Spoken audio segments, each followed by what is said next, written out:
মাত্র 15 দিনেই তৈরি হয়ে গেল একটি মসজিদ। হ্যাঁ, ঠিকই শুনছেন। আমাদের সর্ববাণীপুর ও চরসুজানগর কেন্দ্রীয় ঈদগাহ মাঠ সংলগ্ন আমাদের এই জামে মসজিদটা করা হয়। তো মসজিদ যেহেতু হয়েই গেছে কমপ্লিট, তো নামাজ তো পড়তেই হবে। তাই আমরা ভাবলাম জুম্মার নামাজ থেকেই শুরু করা হোক এই মসজিদের নামাজ। যেহেতু মসজিদে নামাজ হবে, সাথে মিলাদ মাহফিল থাকলে একটু ভালো হয়। সবাই মিলে অক্লান্ত পরিশ্রম করছে, তাদের জন্যই একটু রান্নাবান্নার কাজ। যেহেতু সবাই মিলে করি কাজ, হার জিতি না হিলাজ।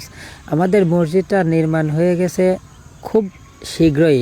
আসলে আমরাও কখনো কল্পনা করিনি এত তাড়াতাড়ি মসজিদটা হবে। এই যে মসজিদের একটু ভিতরেই ঢুকে আপনাদের দেখানোর চেষ্টা করি। আসলে আমাদের মসজিদে 6 জোড়া জ্বালানা একটাও হয় নাই।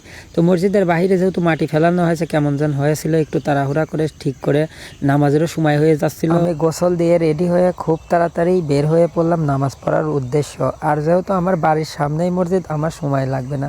তারপরেও ভিতরে গিয়ে দেখি মুসল্লিতে মসজিদ ভরপুর। মাশাআল্লাহ, দেখে ভালোই লাগছে। যেহেতু এই মসজিদের প্রথম জুম্মা, লোক তো একটু বেশিই হবে, কারণ অনেক দূর দূরান্ত থেকে এখানে লোক আসে। আমরা যাদের দাওয়াত করছিলাম, যারা এখানে টাকা দিছে এবং অক্লান্ত পরিশ্রম করছে, সবাইকে বলা হয় যে এই মসজিদে এই জুম্মাটা পড়ে যাবেন আপনারা এবং সাথে মিলাদ মাহফিলে অংশ নেবেন। তো মসজিদের মুসল্লিতে ভরপুর এবং বারান্দায় ভরপুর। আমরা জায়গা না পেয়ে বাহিরে বসলাম, যেহেতু আমাদের এই মসজিদ আমরা একটু স্যাক্রিফাইস করি। তো নামাজ শেষ করে আমরা চলে আসলাম খিচুড়ি রান্না করে রাখছিলাম সেই জায়গা। যেহেতু মিলাদ মাহফিল শেষ হয়ে গেলেই কিন্তু আমরা সবাইকে খিচুড়িটা খাওয়াবো।